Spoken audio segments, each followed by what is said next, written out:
Fala pessoal, tudo bem por aí? Estamos começando aqui mais um programa Imobverse. Programa esse que a gente fala tudo, exatamente tudo, sobre o universo imobiliário. E hoje o programa tá super especial, super bacana. Eu, além de receber e estar aqui com meu companheiro de sempre, o Rodrigo Sartori, estamos recebendo aqui hoje Alan Marcel. Alan, Rodrigo, tudo bem com vocês? Em especial quero começar aqui agradecendo a presença do Alan, que finalmente a gente conseguiu trazer aqui. O Alan é um dos idealizadores aqui do Imobverse, ele que fez inclusive aqui essa logomarca para nós. E é um cara que a gente tem aí uma amizade de longa data, mas que também é um super especialista do mercado imobiliário. Alan, satisfação. Uau, que honra. Seja bem-vindo, viu? Estamos muito felizes de poder dividir a mesa hoje aqui contigo, um cara que conhece muito de marketing, conhece muito de mercado imobiliário. E assim, eu tô feliz por dois motivos. Primeiro, com a presença do Alan, e segundo, por um motivo que eu posso falar aqui, que é o seguinte: quando não vende, a culpa é do crédito ou do marketing. Mas é, então hoje eu posso dividir a culpa com você, né? Então, Alan, seja bem-vindo, cara. Maravilha. Bem, para mim é uma honra agradecer aqui mais uma vez, né? Ter junto aí trocado tantas ideias aí, ver hoje se materializando aqui esse canal aqui que contribui e compartilha aqui com o universo imobiliário. Então, para mim também é uma realização, né? Além de poder dividir aqui a bancada com vocês. De alguma forma, né? Vocês estão subindo a régua aí, mas tentar contribuir aqui na medida do possível com que for possível aí para a gente ajudar os colegas de mercado, né? E poder dividir aqui um pouco dessa parte que geralmente a gente acaba... Essa culpa a gente divide, né? Tá apanhando um pouco, né? Eu sou... Você citou aí, Rodrigo, a culpa é de alguém. Hoje a gente vai falar muito aqui de jornada de marketing, de modo geral, né? Acho que não... Já começo falando que não vai ser possível falar tudo que a gente quer só nesse programa. A gente vai ter que marcar outras oportunidades, inclusive já quero deixar agendado, né? Mas o tempo que o marketing não tinha tanto protagonismo, principalmente nas empresas menores, né? Porque quando você fala de marketing, a gente fala começo dos anos 2000 muito mais forte, né? Até o final da década de 90 nem tanto. Começo dos anos 2000 aí, muito ainda embrionário, eu diria. Né? Eu acho que o marketing ele ficou muito mais, eu acho que evidente assim, nas operações na década passada. Eu acho que ainda nos anos 2000, no início, ainda era pouco. E quando você citou a culpa era de alguém, eu participei de muita reunião em que a gente fazia o gerenciamento das operações, onde tinham na mesa o pessoal do marketing, o pessoal do crédito, sem dúvida, né? E o pessoal da venda. E eram 2 horas, 3 horas de reunião. E aí ficava literalmente assim. O pessoal da venda falava assim, não tá tendo marketing, não tá tendo publicidade, não tá tendo panfleto, não tá tendo campanha, não tem outdoor, não tem jornal, não tem classificado. Que era a grande evidência, principalmente das pequenas e médias empresas. Aí o marketing ia fazer sua defesa. Não, mas o que é isso? A gente controlou as FAQ, né? A ficha de atendimento ao cliente, tal. Não, a gente viu, tá tendo muito contato, tem muita visita, tem muita gente visitando. Porque não tinha muito essa questão de CRM, não tinha muito essa questão de integração da automação do processo, né? Então aí o marketing defendia. Sim. E o crédito falava assim, olha, é o seguinte, o que tá chegando lá também não passa. Porque embora fosse um processo um pouco mais simples, menos burocrático, do ponto de vista de documentação, era mais moroso do ponto de vista de processo. Exatamente. Fechar a pastinha, aquela coisa e tal. E você passava 2 horas ali. E no final das contas era, cara, vendeu, não vendeu, você saía da reunião, era uma reunião totalmente, de certa forma, até improdutiva. Por quê? No final das contas, se você não tomasse cuidado, você saía de lá da seguinte maneira. Convencido pelo crédito que as pastas estavam podres, convencidos pelo marketing que tinha que colocar mais dinheiro para fazer publicidade. Exato. E essas agências adoravam ganhar o BV. Né? Vamos fazer TV. Vamos fazer TV. Vamos fazer mídia de massa, que não sei o que. Você gastava horrores, né? Exato. Dinheiro pra caramba. E você colocava mais dinheiro, né? E você ficava convencido pela equipe de vendas, né? de que faltava mesmo.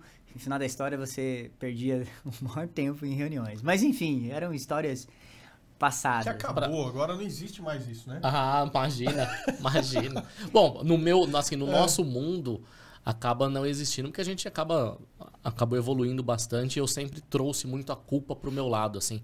Então, legal, se a culpa é minha, é daqui que eu vou tentar resolver. Né? Então, você acaba evoluindo com isso. Mas eu participo de reuniões com empresas que nos contratam e que ainda assim, até hoje, as reuniões são para distribuir culpa, não só para achar culpado. Mas, tá bom. Eu já quero até pegar esse gancho que você falou aí e vou fazer uma pergunta pro Alan, que é o especialista da área. Legal. Que conhece muito, mas é o seguinte. Vamos ver. Não é bem uma pergunta, mas eu queria ouvir um pouco da sua opinião, porque assim, eu concordo, Rodrigo, com você, mas eu ainda continuo achando, porque o que eu penso? No método tradicional, você tinha muita falácia. Sim. Isso, é isso, aquilo.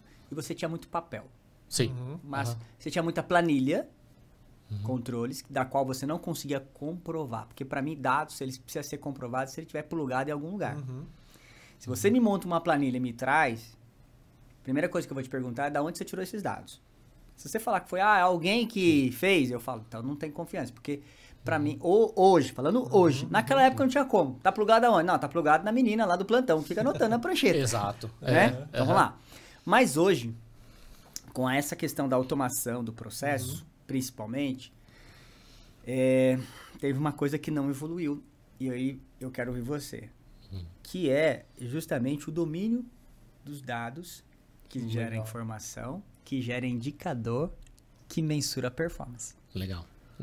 E aí, eu, particularmente, eu vou só jogar aqui, eu quero ouvir você. Legal. Eu acho que ainda continua tendo muita falta de interpretação da operação, entendimento da jornada, e aí continua, eu acho que só mudou, vamos dizer assim... A plataforma, mudou a forma de falar, mas os problemas continuam, e eu acho que até piores, porque naquela época você fazia assim um relatório, tivemos 100 pessoas que passaram pelo plantão essa semana, porque não tinha aquele negócio de caiu no funil do Edis. No funil, exatamente. O que você tinha era quem foi no plantão, quantas passagens, quantas ligações, esse era o formato, era o canal, o topo do funil. Exato. Agora, nós estamos falando de milhares de leads por mês. Aí quando você vai lá, tem aqui milhares de leads aonde? Aguardando atendimento.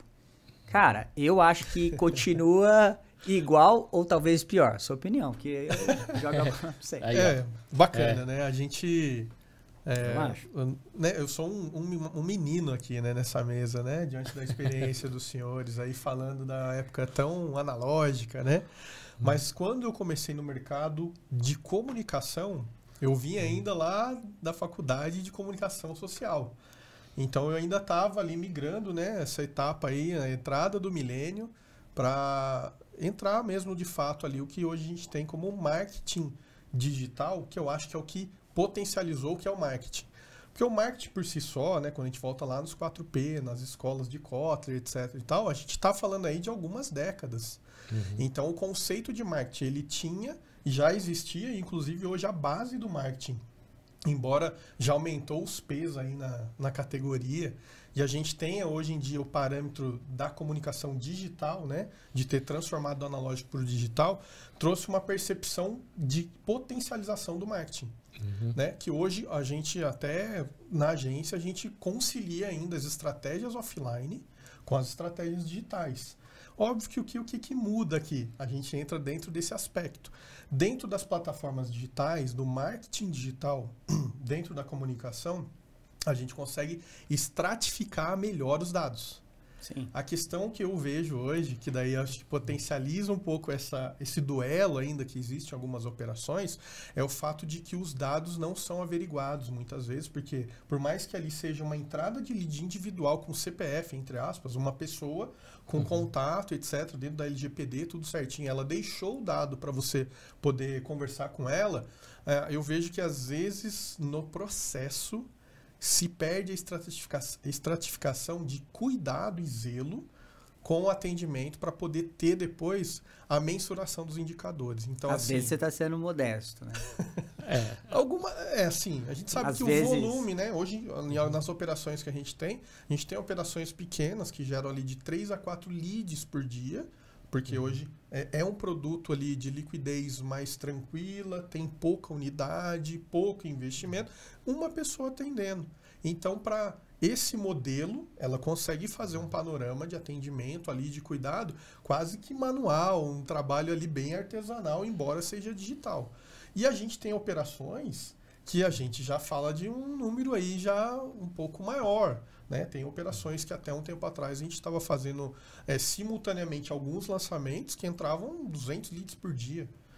Então, como fazer aí uma estratificação de dados, né? Para poder converter os indicadores, para poder dizer se está bom, se está ruim, etc. Né? Infelizmente, tem uma prática de mercado que, às vezes, os corretores também, os nossos colegas, né? E eu depois a gente vai trocar mais ideia aqui. Eu vou até falar, amigos corretores, que onde a gente tem a melhor performance hoje é onde se conversa melhor, acho que essas áreas de marketing sobre o que está sendo executado, e também de ponta de venda de atendimento. Hoje é onde eu consigo mensurar sucesso, de fato, é onde o time de comercial joga junto com o marketing. Sim. Onde tem uma integração melhor ali, a gente consegue mensurar melhor, de certa forma se cobrar, mas também acompanhar junto para poder desenvolver performance, estratégia, mudar rota e etc. A gente consegue ali, né, chacoalhar e ver ali o filtro melhor, do que operações que às vezes são, como posso dizer, ela se torna tão grande às vezes que você não consegue manter um relacionamento mesmo ali em cima da informação. Então acaba virando aquelas reuniões no final do mês ou depois que eu tenho um dash com dados que eu não faço ideia né? Eu sei o que eu gerei, eu consigo trazer os dados lá da metrificação digital, mas depois acaba se perdendo por causa do volume. E aí entra naquela, teve muito, mas não veio bom. Mas a gente, por experiências, também já viveu o quê? Vamos chacoalhar e vamos passar de novo na moeda, que vai sair venda daí, que vai sair caldo? Porque às vezes faltou time pro cuidado. Eu vou fazer uma defesa aqui aos corretores, né? E ao mesmo tempo falar da nossa do mercado em geral, a nossa necessidade de criação de uma ferramenta de tecnologia adequada. Né? Eu acho que boa parte do problema tá em o corretor não abastecer direito as ferramentas. Né? Então, eu vou citar... A gente está falando de marketing, mas a gente entrou no caso de lead. Marketing é muito maior do que isso. Sim, né? Você citou 4 P's, né? Mas a gente está falando de lead. Então, o lead ele entra para o corretor e o corretor, a partir do momento que ele tem acesso ao telefone do cliente e ele joga aquilo para o telefone dele ou para o WhatsApp, perdeu o rastreio. Porque ele não vai abastecer o sistema como ele deveria. Ou ele nem consegue abastecer. Eu tive uma situação esses dias de um corretor que me falou, eu não sei usar o sistema. E eu falei, senta comigo, a gente vai treinar de novo. Ele falou, eu não consigo. Eu consigo ligar para o cliente. Por isso que eu prefiro fazer etiqueta. Então, ele está extremamente limitado na utilização das ferramentas. A transformação digital tem que passar pela pessoa. Exatamente. Ela precisa se digitalizar. Então, a gente entrega... A gente fez uma campanha muito grande, gerou um grande número de leads. E você imagina se pega 50 corretores nessa situação, no final do mês você pode olhar para aquele relatório e o seu lead ser de muita qualidade, você olhar para aquele relatório e falar, nada movimentou, esse lead está errado. E pelo contrário, o lead está muito certo. Né? É que nada foi movimentado naquele sistema de gestão, naquele sistema de controle de leads, por uma falha humana, e uma falha humana que muitas vezes está na nossa falha de gestão, de entender que aquelas pessoas não estão qualificadas para atender o cliente, sim, mas não estão qualificadas para usar a nossa ferramenta de gestão de leads. E a gente está perdendo, e aí a gente toma a decisão de falar assim, estamos marketizando no lugar errado ou no público errado, vamos mudar. E a gente muda porque a gente está com uma visão turva de não olhar o processo como um todo. E muitas vezes é porque o sistema não foi alimentado. Claro, tem situações que vai ser porque o corretor viu que aquele cliente cabe no outro, no projeto da concorrência, ele vai falar que o lead é ruim. Por outras vezes, ele realmente não sabe fazer atualização, né? Então, a gente vai ter muita dificuldade de entender isso. Talvez chegar num sistema, né, informatizado que o corretor só tem acesso ao cliente sem ter o telefone, sem ter o e-mail, somente pelo sistema, talvez faça com que ele vá mudando as fases, como tem que ser feito, e aí todos ganham. Aí eu acho que todos ganham, porque e aí você, corretor, tem que entender isso. Quando você coloca aquele seu cliente numa fase que ele está em... Por exemplo, eu uso esse termo dentro do meu sistema, né? Atendimento quente e visita agendada. Cara, se a maioria daqueles clientes eles estão em atendimento quente ou visita agendada, o lead que eu estou gerando aquela semana é um lead bom. Então, eu estou gerando no lugar certo. Então, eu continuo e invisto mais. Se eu continuo e invisto mais, eu gero mais leads para que os corretores façam melhores atendimentos. Se eles não fazem isso, se eles não abastecem o sistema como deve ser feito, eu tiro o pé e mudo o direcionamento do meu lead. E aí eu posso estar tomando uma decisão que vai prejudicar a equipe inteira. Concordo. Né? Então, às vezes a gente está com a visão curva. Da leitura da informação, né? Acho que você quer comentar alguma coisa, Magno? Eu acho que assim, é complexo esse assunto aqui, acho que rendia umas 3 horas aqui. É assim, ó, eu tô ouvindo. Eu tenho a seguinte opinião, né? Eu entendi o que o Rodrigo falou aí, mas eu acho que, pegando uma frase que você disse, transformação digital. O problema, particularmente, eu acho que o problema está numa só coisa aí. Uma palavra: cultura. Cultura. O mercado ele não se preparou para essa transformação que, de uma forma geral, o mundo se transformou. O mundo se transformou. Então, não houve uma quebra de paradigma, não houve uma quebra, sabe? Literalmente, não houve um preparo. Porque o mundo digital, digamos assim, ele não pediu licença, não bateu a porta, ele entrou. Ele vinha dando sinais, né? Que estávamos numa direção. Mas todo mundo achava que ia aprender a mexer com o mercado digital. Como você... Porque, vamos lá. Vou dar um exemplo. Você antes atendia... Uma coisa é você evoluir da FAQ para... Olha, agora a FAQ vai ser na planilha do Excel. Então, você sair de um preenchimento de uma ficha para preencher uma planilha compartilhada é uma coisa. Tá, ok. Qual que você tem qual que é a evolução que você precisa ter? Tá. Mas, de repente, a gente saiu para um entendimento, né? Por uma questão de copy. Por uma questão de entender comportamento. Por uma questão de entender algoritmo. Por uma questão de entender o melhor tipo de imagem. Por uma questão de... De repente, você sai de um aprendizado, que antes era assim, ó, da FAQ para cá. E daqui da planilha foi um salto muito maior. O mercado não se preparou. Então, o que eu vejo? Quando você comentou, legal, é a ferramenta. Só que o quanto as pessoas se prepararam? Quanto você vai hoje? E eu não falo só do corretor, não. Eu falo de um modo geral. Exato. Então, o que acontece? Do nada você foi obrigado, né? E quem que eu vejo que descolou?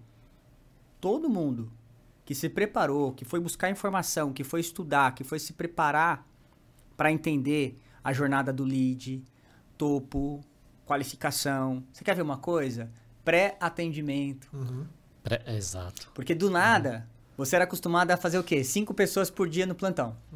Aí você acabou de falar aí, eu atendia, tem operações com 5, mas tem operações com 1.000, 2.000 leads por mês. Como é que você muda o seu comportamento de atender 100 por mês para 3.000? Não tem como. Exato. Uma coisa é você estar preparado, você não sabe. É que nem a pessoa que está acostumada a cozinhar para uma família e de repente, olha, a partir de amanhã você vai cozinhar para um buffet de 300 pessoas. Eu não sei. Eu sei fazer uma panela de arroz, eu não sei fazer, entendeu? E aí eu acho que a questão é de cultura e é o que o mercado mais paga, na minha opinião, o preço hoje, é porque é o seguinte, As discussões, elas continuam ainda erradas na mesa. Mas agora só mudou o contexto da interpretação. Porque antes você interpretava, cada um com o material que tinha. Só que o que se tinha na mesa antes era muito raso. Quantas pessoas passaram aí? Ah, passaram 150 pessoas por mês. Quantos passaram de crédito? Ah, dessas 150, 100 passaram pela esteira de crédito. E quantos que aprovaram? 50. Ninguém estava querendo ver. E a outra coisa é, quantas dessas 50 compraram? Nossa, de 150 visitas, vendemos 15, vendeu 10%. Acabou, não tem mais o que analisar. Agora, hoje, não. Quanto que eu tô no topo do funil? Ah, e o CPL, e o ROI dessa campanha, isso. Aí a persona, ah, será que não é o copy, a automação disso, o algoritmo daquilo, que não sei o quê. Aí quando você começa a trazer esse nível de informação para a mesa... Não é qualquer um que continua na mesa. Porém, uma coisa, sabe o que acontece? Você já foi jogar bola? Sabe quando você vai jogar bola? E assim, quando a gente brinca ainda futebol de vez em quando, mas é o seguinte, eu quando era mais novo, adolescente. Há muito tempo atrás. Há pouco tempo atrás. 6 meses, né? Um pouco mais de 6 meses atrás, quando eu jogava na minha adolescência. Quando eu ia jogar bola, eu jogava de lateral. E o que eu fazia? Eu ficava olhando e eu jogava de lateral. Então, naquela época, assim, o 2 marca o 11. Porque o 11 é o ponto esquerdo, eu tô no lado direito, então ficava assim, né? E o que eu fazia? Eu entrava em campo e ficava olhando o 11. Ah, aquele lá é o ponto esquerdo, é ele que eu vou marcar. E eu via como é que ele batia na bola, como é que ele jogava. Então, era uma análise rasa. Eu só vou olhar. Então, a maneira como ele batia na bola era a maneira que eu falava, esse cara joga bem, não. Só que existe uma coisa também que é quando a gente, eu diria assim, que é quando a gente é enganado. O que é quando a gente é enganado? É quando você tem uma falsa sensação de que alguém, aquela que a pessoa ele joga muito bem. O que eu quero dizer com isso? Às vezes você olha pra alguém dentro de campo e fala assim, nossa, esse cara sabe jogar. E quando você vai conversar com as pessoas, seja ela de crédito, de venda, até de marketing também, qualquer pessoa da jornada, do processo como um todo, sabe o que acontece? A gente observa muita gente falando muito, relatório, dashboard. Nossa, dashboard disso, BI daquilo, relatório disso aqui. Antes você não tinha, não, era você só anotava na hora da reunião. E aí o que eu vejo? Muita gente falando de dados, mas não entendendo de informação. E aí o dado é assim, o cara vem e fala assim, ó, o que é uma pessoa falando de dado? Então presta atenção, você que está assistindo, que uma pessoa que fala de dados numa mesa de reunião é assim, entraram 2.000 leads, mas não está vendendo nada. A pessoa, ele trouxe um dado isolado. Aí você pergunta, mas por que não está vendendo? Não sei, não está fechando a conta. Esquece, isso porque não é informação. O próximo passo daí é a interpretação do dado. Eu diria que é o seguinte, eu acho que o próximo passo seria a transformação, o que aqueles dados sendo compilados traduzem uma informação. Tá, o que esses dados representam? Não serviu para nada. O que é esses dados? Os dados é o seguinte, um exemplo. Nós tivemos 100 leads aqui. Tá bom, isso é um dado. O que esses dados representam? Vamos transformar ele em informação, tá? 100 leads, tá. Quanto que eu esperava? Eu esperava ter 200. Opa, peraí. Então esse dado agora ele transforma uma informação. Por quê? Porque se eu esperava ter 200 e eu tive 100, eu tenho então uma informação de performance. Aí é a interpretação. Porque você está entendendo que o dado isolado não representa absolutamente nada. Exatamente. Mas aí quando você tem, mas eu esperava ter 200 leads. Então assim, olha, seguinte, tivemos uma baixa performance olhando somente do ponto de vista de expectativa de 200 para geração de 100. Sim. Mas aí a pergunta é, como que eu gerei esse 100? Então, você está entendendo que uma coisa vai puxando a outra? É o perfil dele, né? Porque daí essa informação do dado isolado, que precisa ser destrinchada, digamos assim, é agora enxergar, né? Que assim, foi feitas as estratégias lá dentro, né? Até assim, a gente está falando praticamente aqui hoje do final da atuação de marketing. Hoje a gente pulou algumas etapas, pessoal. Muitas. A gente vai ter que voltar aqui mesmo. Porque assim, eu acho que para chegar aqui, a gente está falando aqui de uma jornada. O programa hoje é só para criar uma degustação sobre uma pauta que a gente vai fazer um programa sabe aqui. Por quê? Olha a palavra que você usou agora há pouco. Eu falei de transformação, que você falou que realmente, às vezes a pessoa tem, mas não consegue usar. E você falou, olha, transformação digital. E disso você falou assim, cultura. E aí eu vou entrar numa outra informação que, né, lidando com o mercado. O que acontece? A maioria das construtoras incorporadoras hoje, que não são de destaque no cenário nacional, né? Eu estou tirando ali, falando quando a gente fala das 100 maiores do Brasil do ranking, ou algo, enfim, é o que a gente conhece na mídia. Tira as construtoras midiáticas, a gente tem muito construtor incorporador ali de cultura familiar, de cultura de pequenos lançamentos. Pequenas e médias. Construtores gente que lança 2, 3 empreendimentos no máximo por ano. No ano, exatamente. O VGV, né, ali quando se compara com as outras, ele fica pequeno, né? O número de unidade, volume, etc. O que acontece? A cultura dessa categoria, e quando se soma essa categoria, ela tem muito mais volume do que as grandes. Quando você pega a representatividade das grandes, isoladamente, você fala, nossa, a construtora X lá está lançando 10 mil unidades esse ano. Aí você fala assim, ok, mas só que do outro lado, tem lá 10 mil construtoras lançando 100 unidades. Que vai dar muito mais do que... Então, quando você pega essa proporção, o mercado, ele é uma simbiose, ele é vivo.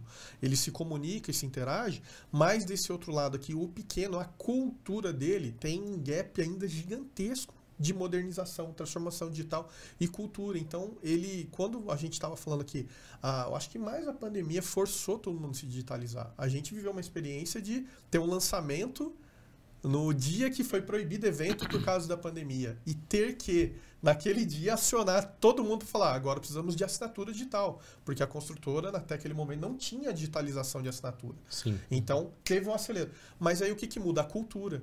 Porque quando um construtor, incorporador, time comercial, coordenador de venda, todo o ecossistema, a cadeia que a gente tem aqui, ela decide falar, olha, então vamos estudar, vamos nos reinventar, vamos ressignificar os processos, vamos aprender.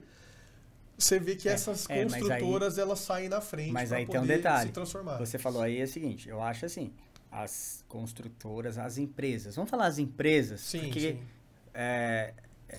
Porque pode ser incorporadora. Tem uma diferença muito grande. Construtora é uma coisa, incorporadora é outra, mas vamos falar as empresas. Eu acho que assim, as empresas, elas foram obrigadas, principalmente por causa da pandemia. Ok. Sim. Só que assim, aquilo que você relutou durante anos, você decidir durante um mês e querer que no mês seguinte tudo aquilo funcione, esquece.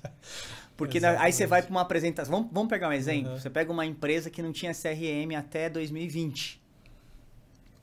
Planilhava tudo. Planilhava, tá? Ó, tá aqui, reserva você faz lá pela planilha compartilhada. Um exemplo. Ok. Agora você pensa comigo. Como é que essa empresa ela se aculturou, né, com essa transformação obrigatória, que é obrigatória. Porque agora que você começa a ver um pouco mais de investimento em tecnologia, porque ou as empresas se atualizam em investimento por obrigatoriedade, ou elas não vão existir mais. Algumas já estão ficando literalmente para trás. Eu conheço empresas que quando eu vou falar de viabilidade de projeto, eles não têm. Como é que você faz um projeto que tem viabilidade? Eu vou defender dentro do marketing, quando chega, e chega bastante assim, né? Recentemente eu recebi, semana passada agora, no LinkedIn, um incorporador de uma região que não é a nossa região, a região do Sul, e falou, olha, eu tô fazendo um lançamento mês que vem, e a ideia é essa, e aí eu fiz algumas perguntas básicas do ponto de vista de entendimento do que é o produto, de viabilidade e tal. E essa pessoa virou assim para mim, não, eu achei que o marketing me entregava isso. Eu falei, bem, a questão de viabilidade comercial, de quanto vai custar a unidade, etc e tal. Não tinha. Não tinha. Então, assim, ele não tinha a cultura ainda dele, né? E é o segundo lançamento. Que perigo. Exatamente. Ele não construiu uma viabilidade. Então, ele não tinha percentual, que a gente fala hoje, do VG Marketing, que a gente comenta, né? Dentro do VGV, a gente sabe que precisa de um percentual ali para a gente poder ter as atribuições de campanha, de lançamento, etc e tal. E aí, essa pessoa falou, olha, eu não tenho. Quanto você precisa? Eu falei, eu preciso saber quanto que vai custar o seu lançamento. Qual é o seu VGV? Quanto que você separou o budget? Não, ele não tinha o VGV. Ele não sabia nem quanto que é. Mas era pequeno? Pequeno.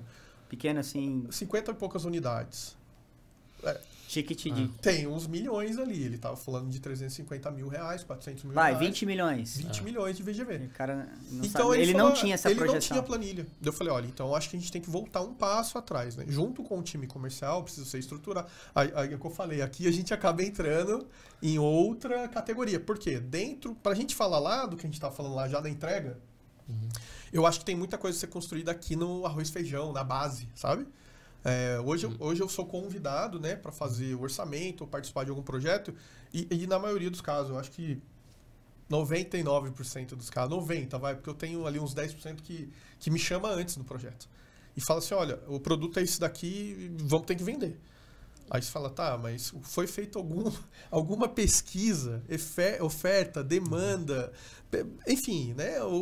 Porque assim, é fácil eu criar em cima do conceito a questão da capacidade, né? Eu até sempre falo isso, o marketing tem como objetivo principal despertar o desejo para que haja uma oportunidade de negócio. Né? Não necessariamente gerar a venda, porque aqui entra outras questões. Mas despertar o interesse, eu crio um bom conceito, mas se não faz sentido para o perfil do público, para a localização. E aí a gente entra nos P's, volta lá na base, é o que eu falo, volta para a base. E aí vamos no P. Mas aí, produto, cara, praça, promoção. Tem uma coisa que me incomoda muito, me deixa muito incomodado. Há 20 anos atrás, você fazia um produto e você colocava na prateleira, as pessoas compravam. Esse era o comportamento de consumo de imóveis. Entendeu? Quando lançou, teve o boom Minha Casa Minha Vida, por exemplo, lá em março de 2009. As pessoas não perguntavam se tinha 2 quartos. Só queria saber quais eram os itens de lazer. Tinha mais a ver se cabia no bolso. Quando eu falo de cultura, eu vejo que existe aí uma situação muito complexa, que é a situação seguinte. Aonde que está o cliente dentro desse processo? A partir do momento que você cria um produto cuja premissa não é o cliente, já começa errado. Exato. Entendeu? Porque daí você construi um produto, então você coloca no centro o produto. O produto não é o centro é o cliente. Quando o cliente ele é o centro, você tem que entender o comportamento, a movimentação desse cliente para entender qual que é a necessidade que ele tem para você desenvolver um produto de acordo com a necessidade. O que é o marketing? Marketing Kotler dizia isso. Entender para atender. Você entende o que ele está precisando. Eu não posso. Imagine você chegar no médico com dor de estômago e o médico falar para você assim, quer comprar um sorvete? Eu estou vendendo sorvete. Você está com dor. Peraí, a sua dor não é chupar um sorvete. Sua dor não é tomar um refrigerante. Sua dor não é comer um lanche. Sua dor é física. Então, mas o que existe... É bem ridículo esse exemplo, mas sabe o que acontece, que eu vejo? É o seguinte... É uma coisa você chegar em mim e falar assim, olha, eu tenho 2 filhos, um cachorro, sou casado, minha mulher tá grávida, e eu falar pra você, eu tenho um apartamento de 2 dormitórios, 45 metros quadrados, cara, é a sua cara. Não vai fazer sentido nenhum. Como? Então, assim, quando eu falo de cultura, parte de como o produto nasce. O produto ele precisa nascer sob uma ótica do cliente, porque é você entender uma necessidade, uma dor que aquele cliente tem. Quando você faz isso, é sucesso. Sim, aí avaliando só uma perspectiva de demanda, certo? Sim, mínimo. Então, e às vezes o que acontece, o produto já foi concebido. Esquece. Ele já tem tudo. Eu só preciso agora que venda, eu preciso de marketing. Como se o marketing fosse a solução para venda. Mas eu vou trazer aqui uma coisa que engloba que o Magno falou, que você falou. Transformação e pensar no cliente, e às vezes o produto já foi concebido. As empresas, né, que estão à frente, elas só estão à frente porque, e aí você que está assistindo a gente, você pode pensar dentro da sua empresa quem é a pessoa transformadora. Provavelmente tem uma ou mais pessoas transformadoras que transformaram a empresa naquilo que ela é hoje. Né? Então, se você não tem dentro da empresa uma pessoa transformadora, você não vai conseguir criar cultura. Você pode ter o esforço que você quiser, não vai. Não vai.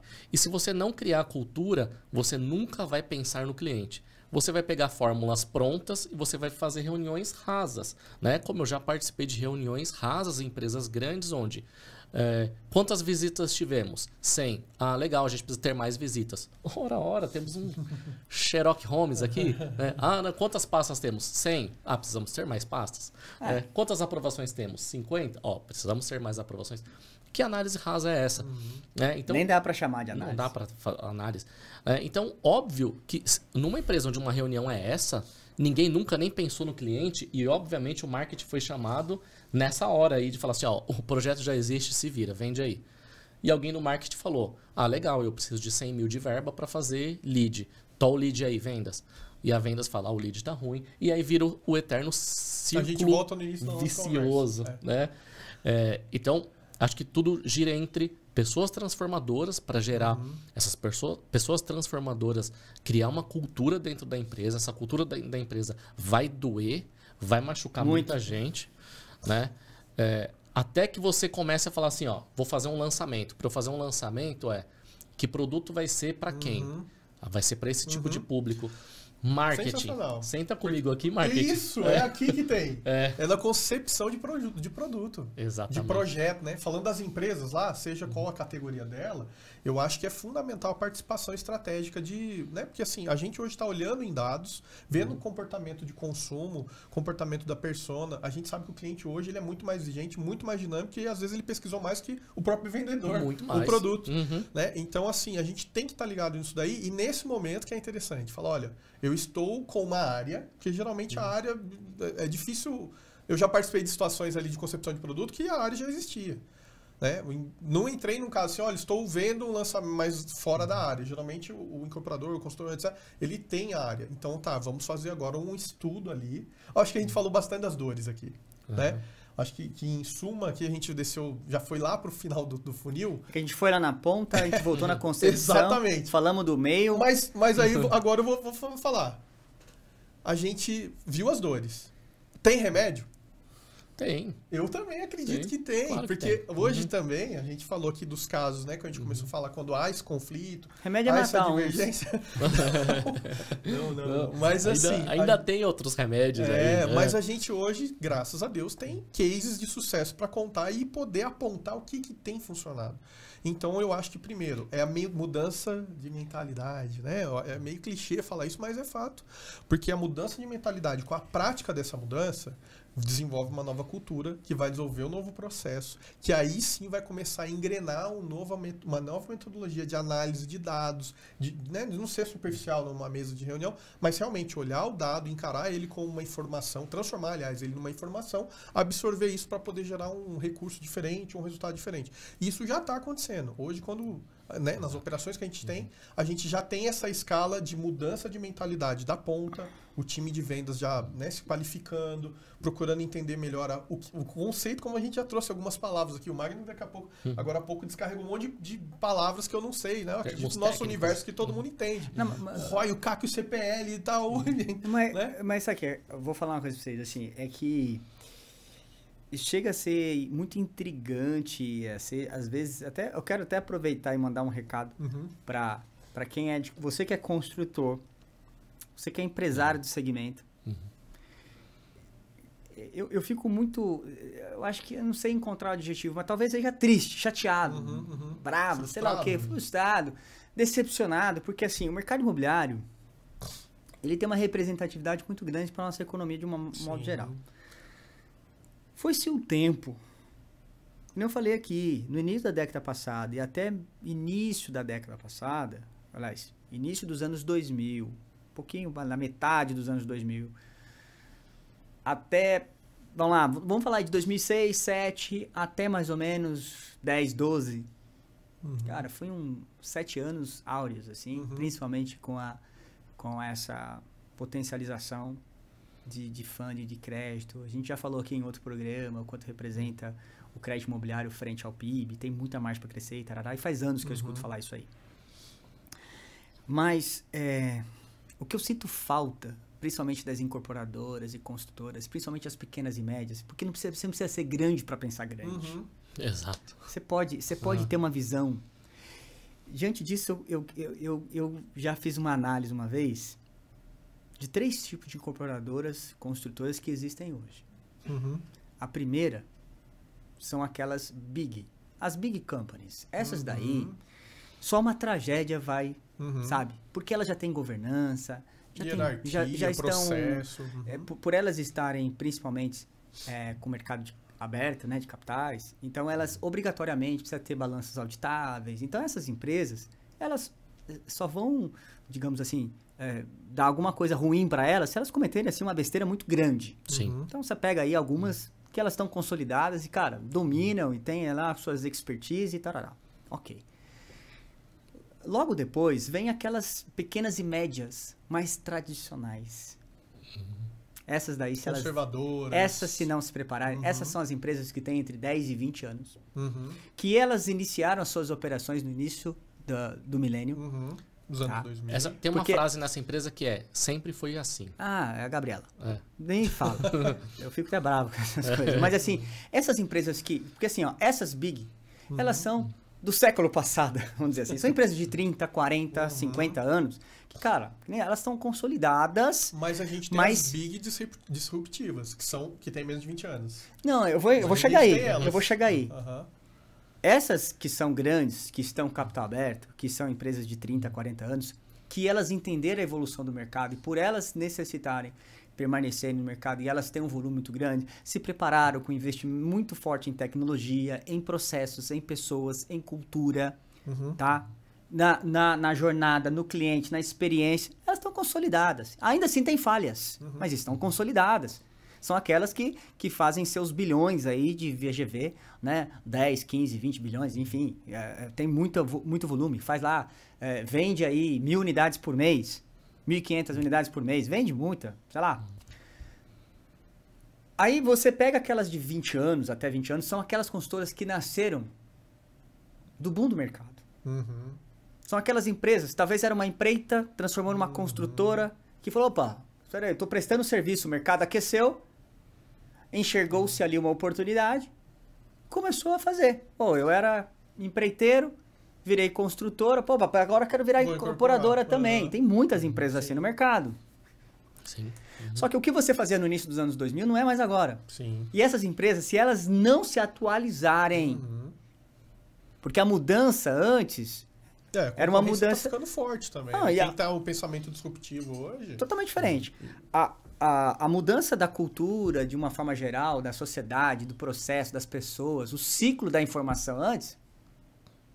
Como é que... Eu já falei uma vez. Como é que você... Vamos transformar isso em décadas? Como é que a gente assistiu... Eu não lembro, né? Eu sou novo, mas eu tinha... Mas a Guerra do Golfo. Como é que a gente ficava sabendo a Guerra do Golfo? Eu esperava à noite para assistir o jornal, para ver algumas imagens. Sim. Aí depois, isso 1991, tá? Aí o que teve em 2001? 11 de setembro? A gente viu ao vivo. A gente já via ao vivo. Aconteceu lá, você já estava assistindo. Já tinha internet, você já estava vendo. Uma década depois, 2011, 12, teve o tsunami no Japão. Cara, é na hora. Naquele momento, a onda estava ali, você já estava assistindo.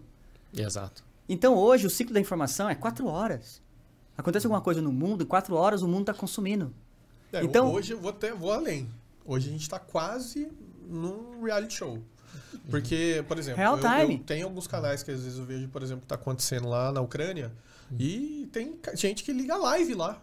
O cara tá na trincheira. Era a minha próxima, era a minha próxima década. O cara liga Eu falei de 11 tsunami, e agora vamos falar. Lembra? Golfo, agora vamos falar a guerra da Ucrânia. Ficou até chato, por quê? Porque você pega o celular, o soldado tá você vê, ó, aqui tá lá. E aí, vamos lá, onde que eu quero chegar? Então, daquelas que foram no início do milênio, elas não estão acompanhando a evolução e elas acham que aquilo que ela fez e deu certo lá no início do milênio vai dar certo agora. Esquece, não fazem pesquisa, não estuda, não entende comportamento, não pensa em jornada, não pensa em investimento em tecnologia, em pessoas, em marketing, não pensa na distribuição. O que acontece?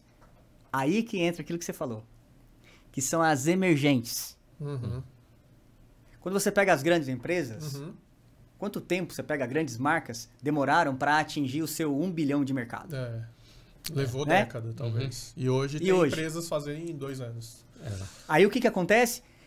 A galera disruptiva que entende do mercado, do negócio, da incorporação e tudo mais, o que eles estão fazendo? Olhando tudo aquilo que aquelas tradicionais não estão fazendo, estão chegando. E elas vão ocupar o espaço daquelas que não vão se atualizar. Aí o que vai acontecer? Quando aquela que é hoje média, que era postulante a ser grande, ela não vai conseguir, porque ela vai ser... Enquanto ela tá olhando pro cara que tá na frente dela, mas ela não tá fazendo nada para chegar lá, cara, tá vindo muita gente atrás. Mas tá vindo uma galera. Aquela galera que tá vindo com pensamento startup, que tá vindo com aquele momento disruptivo, investimento, comportamento, tecnologia. Naquela fala a respeito de qual é o VGV para marketing. Não tenho. Não tem. E hoje tem empresas que eles já têm, né? Isso hoje, graças também à questão de metrificação, mensuração de dados, da informação, a gente consegue ver o custo de aquisição das coisas, como é que está o processo, etc e tal. Como eu falei, no case de sucesso, a gente mapeia tudo também, né? Não é só quando dá errado, óbvio, a gente tem que mudar a rota, investigar e tal. Mas no que deu certo também. Sim. E nesse ponto aqui, a gente já vê essas empresas que têm esse pensamento já disruptivo, já emergente, vindo e consumindo informação com a mentalidade de mudança de cultura, ela já chega e fala, olha, eu já tenho aqui a disponibilidade de 4% de VGV de marketing para trabalhar o marketing do produto. Né? E aí algumas praças isso pode ser muito, e algumas praças pode ser o intermediário aí, né? Um pouco. Mas a gente sabe que, em geral, a maioria das empresas aí vão trabalhar com a margem de 2 ou 3. Né? Mas é até interessante hoje, quando você vai para uma mesa dessas empresas que já mudaram essa cultura, porque eles mesmos já sanam metade daquelas dúvidas que o outro nem estudou. Então, aí você fala, puxa, aqui as coisas começam a tomar um caminho para poder avaliar todos esses dados, falar de tudo isso que a gente falou aqui e começar a ver uma gestão saudável. E não ter essa reunião para isso, aquilo e tal. É quase assim, é mais uma celebração. Junta todo mundo para falar, cara, ó, estourou a meta, agora dobra a meta. Mas sabe o que acontece? Aí você começa a ter uma conversa de negócio. E não uma conversa de falácia. Eu chamo de desconstrução de argumentos. Sim. Uma vez eu chamei uma pessoa... Né? Com argumentos. Né? Se você tiver só argumentos, então a gente toma café. Se você vai para uma reunião... tem um caso que eu acho que o Alan sabe, não sei se já falei para você, mas compartilhar, eu gosto de compartilhar um exemplo, né? Eu chamei uma pessoa, e era uma pessoa que ocupava um cargo de staff na área de vendas. Legal. E aí eu falei para essa pessoa, por que tal produto não está acontecendo? Ela falou assim, vai lá e faz uma reunião, identifica, traz para mim informação para a gente sentar e discutir, beleza. Foi a campo, voltou. E aí eu perguntei, e aí? Então, falei com o pessoal, assim, primeiro que eu vi que já não tinha nada na mesa. E não tinha computador. Cara, se não tem um computador para plugar, não tem uma apresentação, não tem uma planilha impressa, não tem um relatório, não tem nada, eu falei, vamos, né? Ok, não vou... A pessoa disse exatamente para mim o seguinte, eu conversei lá com o pessoal e eles disseram que não fecha a conta. Sinceramente falando, acabou a reunião para mim naquela hora. Não fecha a conta? Por quê? Porque eles disseram... Acabou. Virou um achismo. Não, acabou. Falei, então... Na hora eu chamei uma pessoa que mexia com dados. Falei, olha, faz um levantamento assim pra mim, tal. Essa pessoa trouxe. Ou seja, ela fez um trabalho que a outra pessoa tinha que fazer. E eu pedi para fazer com a ponta, para ouvir, para pegar aqueles dados que a gente já tinha, levar para a ponta, enfim. Então, assim, não tem. E aí... Eu falo para você que está assistindo que é construtora, que é incorporadora.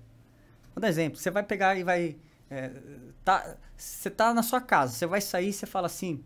Você escuta no barulho do telhado que tá chovendo. Cara, você vai sair sem um guarda-chuva? Não. Você fala, tá chovendo. Não, tem gente que prefere sair, molhar, depois falar, tá chovendo. Óbvio. E é a mesma coisa que você falou. O cara lança o produto, aí não vende, fala, não tá vendendo. Por que será? Não é lógico. Porque você pegou um produto errado no lugar errado, ou às vezes a área era boa, você colocou um produto errado, ou às vezes a área era ruim, você colocou um produto pior ainda, ou às vezes você não soube fazer, ou você... Aí, uma vez eu dei um exemplo disso de uma empresa que eu fui dar uma consultoria, uma mentoria, e aí o cara, não tá fechando, aquela mesma história, né? Eu falei, tá bom. Eu falei, cara, mas seu produto é bom. Seu preço é bom. Alguma coisa aí não tá boa, o que é? Aí vamos lá, seu produto é bom, seu preço é bom. Aí o que a gente, né? 3 P's, qual que é o próximo P? Produto, preço, praça. Pô, só é bem localizado. O problema é o seguinte, eu falo para as pessoas, não adianta você eu chegar aqui na mesa para você e falar assim, quer comprar um carro meu? Quer comprar um carro? 2 milhões de reais. Aí você vai falar assim, pô, não, eu faço em 1000 vezes para você, eu faço em 24 vezes. Você fala, nem se fosse 200, não dá, 3 milhões de reais um carro. Agora, se um carro que vale 3 milhões, eu falar para você que eu vou vender para você por 500 mil, opa, já tem ali uma oportunidade, mas você não tem esse dinheiro. Exato. Mas se você falar, eu falo assim, não, mas eu faço em 500 parcelas de 1000 para você. Compro. O que eu quero dizer? Então a pessoa às vezes não analisa um detalhe tão importante. Fala, é lógico, você não tem condição. Porque não adianta você ter preço.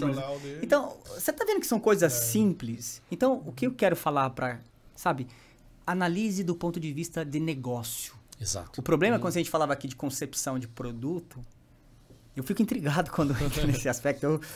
Você vai tomar água aqui. Sabe o que acontece? É porque assim, quando você vai falar de liquidez, se você não esmiuçar, investir tempo para concepção, não faz sentido falar de liquidez. Porque aquilo que nasce certo vai ter liquidez. Sim. Porque o que não vai ter liquidez, como que você descobre? Na concepção. Ó, pera um pouquinho. Porque como que você descobre que um produto não vai ter liquidez? Quando você olha para trás e fala assim, peraí, mas esse local aqui, legal, área barata, R$50 o metro quadrado, R$100 o metro quadrado. Cara, mas quantos empreendimentos mais próximos tem daqui? Ah, fica 6 quilômetros o empreendimento mais perto. Cara, o que você pensa que você vai fazer aqui que vai chamar a atenção do público? Primeiro, vai ficar caro o marketing. Sim. Né? Chamar o cara para ir para lá. E outra, beleza. Agora, às vezes, o seu local é muito bom. Aí você vai lá e coloca o produto errado. Mas por quê? Não, porque alguém falou que lá precisava de 4 dormitórios. Não, alguém que não é da área. Ou alguém que não tem a percepção. E aí eu falo pra você, não é alguém, aliás, vou fazer uma correção aqui. Não é ninguém de nenhuma área que vai dizer. Quem vai dizer é o público. É isso aí. Então como você faz isso? É a pesquisa. A gente volta lá no começo dessa jornada. Você quer ver uma coisa? Eu vou falar pra você que é construtor, que é de incorporadora. Eu falo assim, às vezes, em algumas mesas de reunião. Vamos fazer uma pesquisa. É muito caro, que não sei o quê, 50 mil, 60 mil. Eu falei, tá bom. Você quer perder produto parado. Quanto que você vai perder se você lançar errado? Sem venda, de marketing, de exposição de capital, quanto que você vai perder, né, de estruturação de equipe, quanto que você vai perder, tá, de aporte, de custo financeiro, de tempo. Quando você põe na linha do tempo, eu falo, olha, eu acho que é bem menos que esses 50 mil aí. E o principal. Aí você desconstrói ainda mais o argumento, você assim, escuta, você vai colocar alguma estaca lá, sem antes fazer uma sondagem de solo? Não, que isso, porque se eu furar lá e tiver um lençol freático. Então é importante sondagem de solo. Pra quê? Pra verificar, ok, do ponto de vista técnico. Sim. Aí, da parte de vista comercial, a gente vai no cheirinho. Pô, tá de sacanagem. A gente já ouviu, né, situações assim, o famoso vai derreter. Não pode. Vai derreter. Não, vai derreter, pode ir. Nessa região, nesse preço, vai derreter. E aí, lança... Tenho 300 passos. Posso dar um conto pra vocês? Vou dar um conto pra vocês. Prestar serviço uma vez numa empresa, obviamente não vou falar o nome. Claro. E aí, um dos diretores lá na época falou pra mim que tinha um produto que ficava a 500 km da base. Eu falei, nossa, 500 km da base? Tá bom. E era na região norte do estado. Já fazia divisa um pouco ali com Minas Gerais e tal. Falei, tá bom, né? Vamos lá, vamos conhecer e tal. E cheguei lá e tinha um rapaz que ele falou, nós contratamos lá um rapaz que ele é corretor, abriu uma imobiliária só para vender o produto. E era um produto pequeno, 60 unidades. Eu falei, beleza, vamos lá ver como é que é, né? E eu havia tido uma informação de que havia tido um coquetel naquela semana de lançamento e tal. Eu falei, nossa, vai bombar, vai derreter. E a cidade quente, sabe? Aquela cidade que se abre assim a porta, assim, aquele calor. E aí o rapaz que eu encontrei lá, que era o responsável pela venda, eu fui fazer meu primeiro contato com ele. Ele falava meio mineiro, né? Puxando. Ele falou, rapaz, empreendimento que vai ser bom demais, senhor. Falei, que legal, né? Como é que tá aqui? Falei, mas e aí, como é que tá as prospecções, os cadastros? Você usa algum sistema? Rapaz, olha aqui, ele abriu uma gaveta assim, colocou na mesa assim. Falou, rapaz, eu tenho um livro aqui, todos interessados. O empreendimento tinha 60 unidades, tinha uns 100 nomes lá. Ó, já era. Esse cara aqui, rapaz, não vai ter pra quem... Sucesso de venda. Não, ele usou a seguinte frase, rapaz, não vai ter pra quem quer não. Não vai ter pra quem quer não. Você já pode pensar outra área aqui, que aqui, isso aqui já era. Isso aqui vai vender tudo. Rapaz do céu. Tô até com medo do resultado disso. Tipo assim, era mês de maio de um determinado ano. Aí, falei, e aí? Mas não saiu nada. Primeiro que lançaram sem ter o registro da incorporação. Falei, rapaz, que as pessoas que não sabem comprar assim na terra, não. Estão acostumadas a comprar só lote. Aí eu falei, tá bom. Então, a hora que sair incorporação, você vai ver. Vai vender tudo. Sai incorporação. Rapaz, o povo aqui, se não vê obra, não começa. Não começa a comprar, não. Nossa, porque eles estão acostumados. E eu lembro até hoje, que daí eu tava lá na cidade, liguei pra empresa, até brinquei, se tiver que parar, para agora. Não, vamos começar a obra. Começaram a obra. Porque o cara falou que na hora que começasse a obra, você vai ver. Não adianta. Colocou o muro, começou a bater a estaca, lá vai vir vender tudo. Aí beleza, cara, fui lá, colocou a estaca. E aí, não tá vendendo? Rapaz, é que o pessoal, a hora que vê a torre subindo, aí vai vender tudo. Daqui a pouco, rapaz, eles não estão acostumados a fazer financiamento na planta, não. Se tiver pronto, tiver o Habits, vai vender tudo. Ou seja, cara, não tem como, não vai dar certo você fazer esse nível de procedimento. Pelo contrário. Não volta naquela situação de achismo, né? Exato. Que a gente tinha, né? Eu vi uma frase ano passado e eu achei ela sensacional. Foi um professor de mercado aí, né, literalmente, o professor Buzarello falou essa frase. Ele falou, olha, uma empresa que não é especializada no marketing imobiliário, ela pode mais atrapalhar do que ajudar no processo de construção de comunicação. Isso falando do meu nicho, né? Dentro do que eu atuo. Por quê? Porque hoje eu vejo que a maioria dos clientes que chegam até a gente, né, por causa dessa bagagem que a gente construiu aí com os mais de 20 lançamentos que a gente teve e tal, traz o cliente que teve um insucesso. E aí, quando a gente volta nessa jornada dele, ele não fez as etapas ali, como posso dizer, básicas. A lição de casa. E não fez com as empresas, e às vezes não é só dentro do marketing, as outras áreas também. Não fez com empresas especializadas no mercado imobiliário. E aí eu vou até colocar aqui, eu acho que uma conversa para um outro dia. Mas a importância da qualificação e especialização desse time dentro dessa cadeia voltada para esse mercado. Porque generalismo, né? A gente sabe que eu fui já uma agência que atendia de tudo um pouco e tal, até nichar e se especializar dentro do mercado. Aí eu entendi que tinham culturas, você tem linguagens, você tem dinâmicas. Totalmente específico. Você tem um ecossistema todo formatado ali que você fala, é marketing. Lembra que a gente falou lá atrás de comunicação? E o marketing se popularizou por causa do marketing digital. E ainda eu vou dizer, calma que ainda tem mais uma barra aí. É um marketing digital ou marketing em geral, né? Falando do processo de comunicação mesmo ali, em todos os aspectos, voltando no brand, de ponto de contato da marca ou do produto, ligado ali também pro imobiliário.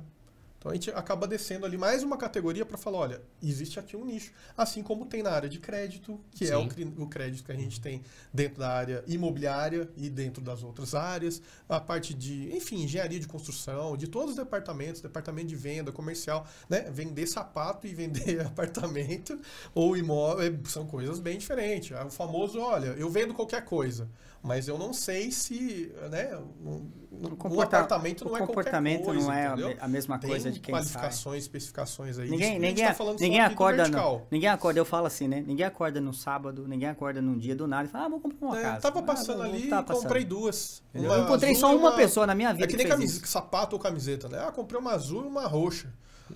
Não faz isso. Não é isso. Eu vou de 1 e 2 dormitórios. Eu vou até lançar um desafio. Vamos fazer o seguinte, até porque a gente tá chegando ao final desse programa. Nós vamos fazer o seguinte. Você que tá assistindo aí no canal, eu vou fazer o seguinte. Nós vamos fazer uma série aqui, em que a gente vai fazer da jornada da incorporação de ponta a ponta, e a gente vai dividir em episódios. Porque, inevitavelmente, quando a gente fala de um assunto, a gente acaba transitando em diversas partes da jornada. Legal. E aí, até mesmo para quem assiste, para quem acompanha a gente, né? A gente acaba falando um pouquinho de tudo e às vezes acaba não trazendo muito intenso algum isso. Então, eu vou fazer o seguinte, você que está acompanhando a gente, fica ligado, acompanhando a gente nas principais plataformas.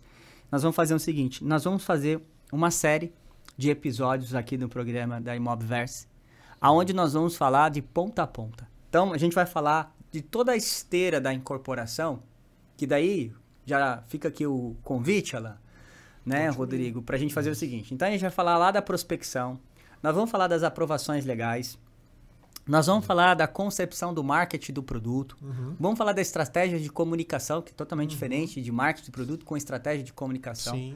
Vamos falar de processos fluxos e processos, vamos falar da automação desse processo, vamos falar de estruturação de equipe de vendas, vamos falar um pouco de jornada de crédito, né? De como fazer formatação, como fazer o lançamento, porque às vezes você faz tudo certo e lança errado. Exato. Né? E vamos falar, né, da fidelização do cliente em relação a esse processo. Então nós vamos dividir aqui uma série curtas, mais específica. Então nós vamos falar aqui, ó, nós vamos falar só de viabilidade.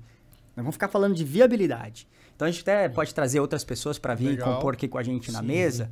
Mas eu vou lançar esse desafio aqui para vocês. Conte comigo, topa? Gostei pra caramba. Eu topo muito. E aí, Tá legal, vamos para cima. Eu acho que o nosso objetivo, pensando no contexto mesmo dessa bancada aqui, ela tá aberta para outras pessoas, obviamente, é justamente trazer relevância para que a gente ajude o mercado, né? Fomente isso. Porque daí a gente traz para cada episódio. Então, assim...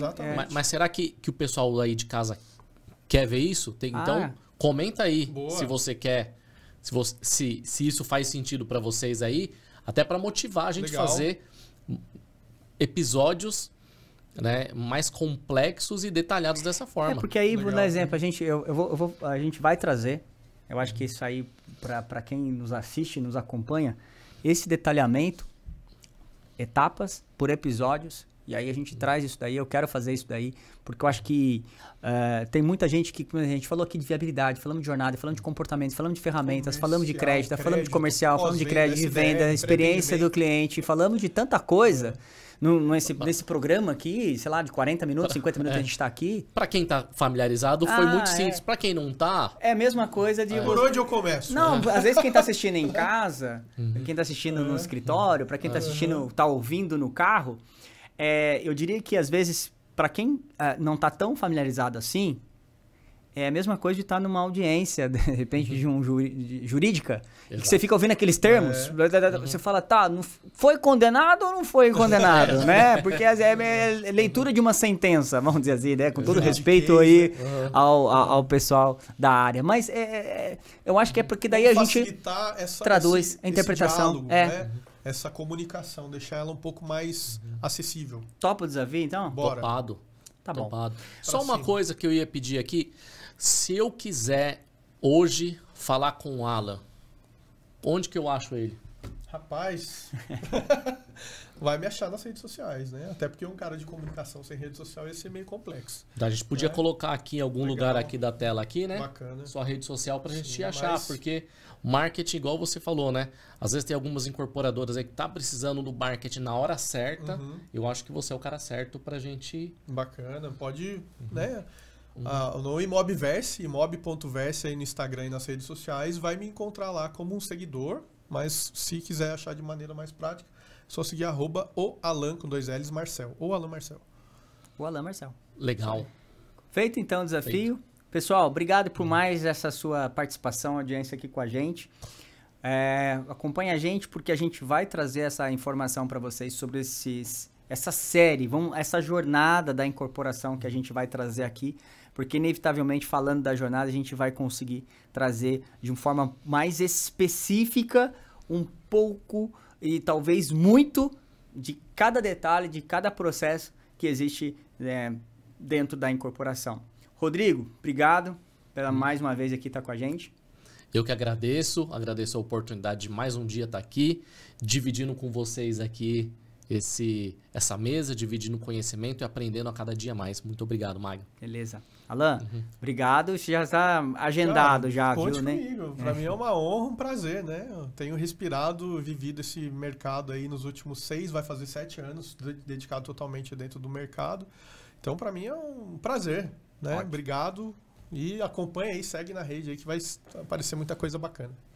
E é isso, pessoal. A gente tá encerrando aqui esse programa de hoje. Acompanha a gente que a gente vai trazer essa série, essa jornada aí, que a gente vai trazer toda a cadeia da incorporação, porque daí a gente vai trazer algo um pouco mais profundo, algo bem consistente para você acompanhar. Continua seguindo a gente aí e a gente volta e eu espero encontrar vocês no próximo programa. Grande abraço!